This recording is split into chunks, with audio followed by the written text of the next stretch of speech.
Assalamualaikum warahmatullahi wabarakatuh. Perkenalkan kami dari kelompok 3 yang beranggotakan Umi Mufidah Maudina, Gilang Karenina Fikiyah, Wikan Cahyo Namaskara, dan saya sendiri Genter Cipta Tias, Hilda Nur Fauziah, dan Alfiana Safitri.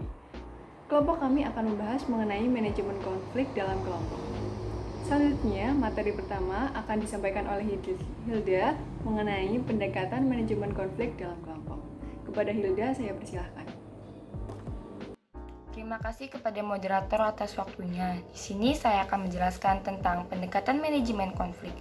Konflik antar individu atau antar kelompok dapat menguntungkan ataupun bisa merugikan bagi kelompok itu sendiri. Namun, jika konflik dikelola dengan baik dan sistematis, maka akan berdampak positif. Adapun pengertian manajemen konflik menurut Hendrik adalah cara yang dilakukan pimpinan dalam menaksir atau memperhitungkan konflik. Adapun Kribling J. 1982 mengartikan manajemen konflik merupakan teknik yang dilakukan pimpinan organisasi untuk mengatur konflik dengan cara menentukan peraturan dalam bersaing. Sekian dari saya, kurang lebihnya mohon maaf. Terima kasih, saya kembalikan kepada moderator. Baik, terima kasih Hilda atas pemaparan materinya. Selanjutnya, materi mengenai tujuan manajemen konflik dan hal yang mencegah suatu konflik akan disampaikan oleh saya. Nah, tujuan manajemen konflik yaitu untuk mencapai kinerja yang optimal dengan cara memelihara konflik tetap fungsional dan meminimalkan akibat suatu konflik yang merugikan.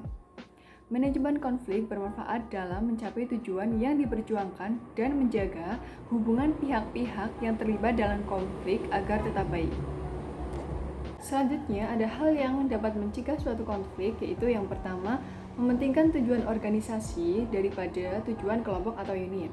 Yang kedua, struktur tugas yang stabil dan dapat diramalkan.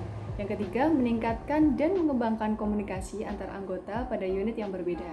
Yang keempat, menghindari situasi menang kalah yang dapat mengorbankan pihak lain. Baik, selanjutnya akan disampaikan oleh Gilang mengenai prinsip manajemen konflik. Kepada Gilang, saya persilahkan. Prinsip manajemen konflik.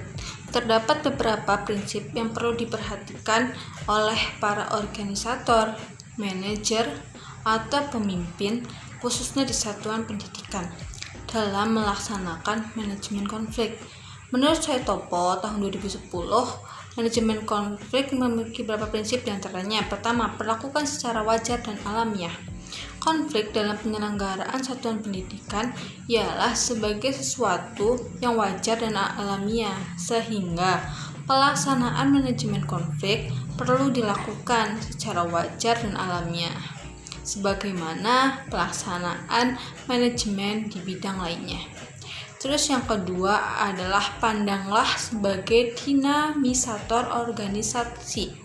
Konflik merupakan dinamisator organisasi. Jadi pandanglah bahwa organisasi tanpa konflik berarti diam, statis, dan tidak mencapai kemajuan yang diharapkan. Yang ketiga, menguji kepemimpinan. Kepemimpinan tidak hanya diuji ketika membawa anggotanya mencapai tujuan berdasarkan rutinitas tugas formal belaka, melainkan akan lebih diuji ketika menghadapi konflik. Melalui manajemen konflik, pemimpin akan membawa roda organisasi secara dinamis, positif, dan mencapai tujuan di masa yang akan datang. Yang keempat ada fleksibilitas strategi. Pemimpin menggunakan strategi manajemen konflik secara fleksibel, yang artinya pemilihan penggunaan strategi bergantung kepada yang pertama ada jenis materi konflik dan sumber penyebabnya. Yang kedua ada karakteristik pihak-pihak yang berkonflik. Yang ketiga ada sumber daya pendukung yang dimiliki. Yang keempat kultur masyarakat dan iklim organisasi. Yang kelima antisipasi dampak konflik, dan yang keenam intensitas dan keluasaan konflik. Mungkin cukup sekian penjelasan dari saya. Terima kasih. Baik, terima kasih Gilang atas pemaparan materinya. Selanjutnya akan disampaikan oleh Wikan mengenai metode mengatasi konflik. Kepada Wikan, saya persilahkan. Baik, sekarang kita akan membahas tentang metode mengatasi konflik. Nah, yang pertama ada metode dominasi. Metode dominasi ini adalah metode mengatasi, meredakan konflik dengan cara memaksa semua pihak untuk menghentikan konflik. Nah, di sini peranan manajer dalam konteksnya adalah ketua, sangat dominan. Dalam metode ini diciptakan pendekatan menang dan kalah, di mana pihak yang kalah harus tunduk pada pihak yang menang. Dasar kemenangannya adalah ketentuan wewenang dan kekuasaan. Jadi siapa yang memiliki kewenangan dan kekuasaan, maka merekalah yang akan memperoleh kemenangan. Oleh karena itu, sifat pendekatan ini kurang memberikan penyelesaian yang memuaskan bagi pihak yang dikalahkan. Nah, cara dominasi yang dapat dilakukan oleh manajer antaranya adalah yang pertama ada cara dominasi diplomasi penindakan konflik, yaitu dengan membujuk salah satu pihak untuk mengalah. Yang kedua ada cara menghindari pihak-pihak yang berkonflik, yaitu tidak memberi peluang untuk bisa ditemani oleh salah satu pihak atau kelompok. Kemudian ada cara voting, yaitu dengan mengadakan pemungutan suara terbanyak oleh yang memperoleh kemenangan atas pihak-pihak yang berkonflik. Nah, yang kedua ada metode kompromi. Metode kompromi ialah metode mengadakan pendekatan yang dilakukan oleh pihak ketiga. Dalam konteks ini masih sama, yaitu memimpin terhadap pihak-pihak atau kelompok-kelompok yang berkonflik, di mana kedua pihak atau kelompok tersebut dijajaki kemungkinan terjadinya kompromi di antara mereka. Nah, yang ketiga ada penyelesaian integrated. Pada metode ini berupaya untuk memecahkan dan merundingkan bersama di antara pihak-pihak yang berkonflik, mencari dan menemukan penyelesaian yang menyeluruh. Maka dengan demikian, peran manajer atau pemimpin dalam menekankan bahwa semua anggota organisasi yang sedang mencari penyelesaian bersama ini sebenarnya akan menuju pada tujuan yang sama. Oleh karena itu, tukar-menukar pikiran untuk mencapai tujuan organisasi yang optimal tersebut harus dilandasi pada etika dan sikap mengutamakan kepentingan bersama dan dapat dilakukan secara bebas, jujur, dan terbuka. Nah, dalam metode penyelesaian integrated ini, terdapat 3 macam pendekatan yang dapat dilakukan, yaitu yang pertama ada metode konsensus, di mana pihak-pihak yang berselisih mengadakan pertemuan untuk mencari pemasukan yang terbaik bagi masalah mereka yang menjadi sumber perselisihan. Kemudian ada metode konfrontasi, yaitu masing-masing pihak atau kelompok yang berselisih dapat mengemukakan secara langsung dalam satu forum terbuka mengenai pandangannya terhadap lawan konflik dan sejauh mungkin menyampaikan juga alasan-alasannya sehingga secara bulat diketahui dengan lebih jelas tentang posisi pandangan tersebut, baik bagi pimpinan maupun bagi lawan konflik. Nah, kemudian ada metode penetapan tujuan yang lebih tinggi. Untuk menyelesaikan konflik secara integrated, dengan metode ini dimaksudkan jika dua pihak atau lebih terjadi konflik, mana konflik ini berada pada masalah pencapaian tujuan-tujuan yang lebih rendah, maka pimpinan dapat mengemukakan dan menetapkan tujuan yang lebih tinggi dan lebih penting untuk bisa diperkirakan dan diselesaikan serta diprioritaskan terlebih dahulu. Atas pemaparan materinya, selanjutnya akan disampaikan oleh Alfiana Safitri mengenai kriteria keberhasilan manajemen konflik. Kepada Alfiana, saya persilahkan. Oke, selanjutnya yaitu kriteria keberhasilan manajemen konflik. Di sini dibagi menjadi 3 macam. Yang pertama adalah kemampuan menentukan perencanaan analisis konflik. Perencanaan analisis konflik harus menunjukkan adanya A. Deskripsi fenomena konflik yang sedang terjadi, B. Identifikasi konflik, dan C. Rumusan konflik secara tegas dan nyata. Yang kedua yaitu adalah kemampuan melakukan evaluasi konflik. Evaluasi terhadap suatu konflik dikatakan berhasil apabila pemimpin tersebut mampu menunjukkan kualitas konflik yang terjadi di satuan pendidikan yang dipimpin. Yang ketiga yaitu adalah kemampuan memilih strategi manajemen konflik.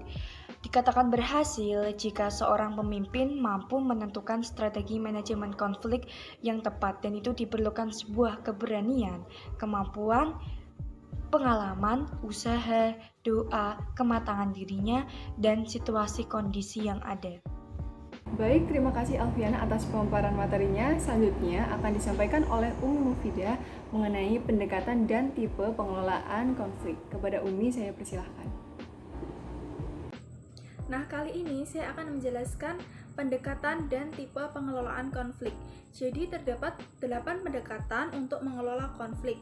Yang pertama yaitu problem solving, dengan cara para pelaku bertemu untuk mendiskusikan permasalahan-permasalahan dan isu yang menjadi penyebab konflik untuk diintegrasikan kebutuhan-kebutuhan dari masing-masing kelompok. Yang kedua yaitu subordinate goals. Nah, pendekatan ini caranya yaitu dengan mengalihkan perhatian dari pihak-pihak yang memiliki tujuan yang berbeda dengan menetapkan satu tujuan bersama. Yang ketiga yaitu pendekatan expansion of resource. Nah, pendekatan ini muncul karena keterbatasan sumber daya manusia. Lalu untuk mengatasinya yaitu dengan melakukan perluasan sumber daya manusia. Yang keempat yaitu avoidance, yaitu dilakukan dengan cara melakukan penghindaran seolah-olah tidak terjadi konflik. Yang kelima yaitu smoothing, dilakukan dengan cara menekankan tujuan bersama dan kepentingan bersama. Yang keenam yaitu compromise. Pendekatan ini dilakukan dengan cara di mana masing-masing kelompok memberikan konsesi dan pengorbanan untuk saling memuaskan. Nah, di tahap ini tidak ada yang merasa menang maupun kalah. Yang ketujuh yaitu pendekatan authoritative command, di mana pimpinan atau eksekutif memiliki wewenang untuk memaksa bawahannya menghentikan konflik. Yang kedelapan yaitu pendekatan intergroup training, yaitu dengan memberikan pelatihan, seminar maupun lokakarya di luar tempat kerja dengan tujuan untuk meningkatkan interaksi antar kedua belah pihak. Dan yang kesembilan atau terakhir yaitu third party mediation, di mana mengundang konsultan sebagai pihak ketiga yang bertugas untuk memediasi antar kedua belah pihak yang bertikai. Selanjutnya, saya akan menjelaskan mengenai tipe pengelolaan konflik. Terdapat 6 tipe yang dapat digunakan untuk menyelesaikan konflik. Yang pertama yaitu avoiding, merupakan gaya seseorang atau organisasi yang cenderung untuk menghindari konflik agar tidak terjadi konflik terbuka. Selanjutnya, yang kedua yaitu accommodating, yaitu pengelolaan konflik yang dilakukan dengan cara mengumpulkan dan mengakomodasikan pendapat-pendapat dan kepentingan-kepentingan dari pihak-pihak yang terlibat konflik untuk mencari jalan keluar agar tidak berat sebelah atau adil. Yang ketiga yaitu compromising, yaitu pengelolaan konflik dilakukan dengan cara melakukan negosiasi terhadap pihak-pihak yang berkonflik sehingga menghasilkan solusi yang sama-sama memuaskan kedua belah pihak. Yang keempat yaitu competing, merupakan penyelesaian konflik dilakukan dengan cara masing-masing pihak yang berkonflik saling bersaing untuk memenangkan konflik tersebut, sehingga nantinya akan ada pihak yang dikorbankan atau terkalahkan kepentingannya untuk mencapai kepentingan lain dari pihak yang memenangkan persaingan tersebut. Yang kelima yaitu collaborating, penyelesaian konflik yang dilakukan dengan cara pihak-pihak yang berkonflik saling bersinergi dan bekerja sama untuk menyelesaikan konflik sehingga akan menghasilkan win-win solution. Dan yang terakhir yaitu conglomeration, merupakan penyelesaian konflik dilakukan dengan cara menggunakan gabungan dari kelima style pengelolaan konflik. Sekian pemaparan materi dari saya tentang pendekatan dan tipe pengelolaan konflik. Baik, terima kasih Umi atas pemaparan materinya. Demikianlah materi yang dapat kita sampaikan dari kelompok 3 mengenai manajemen konflik dalam kelompok. Mohon maaf atas segala kesalahan dan kekurangan dari kelompok kami.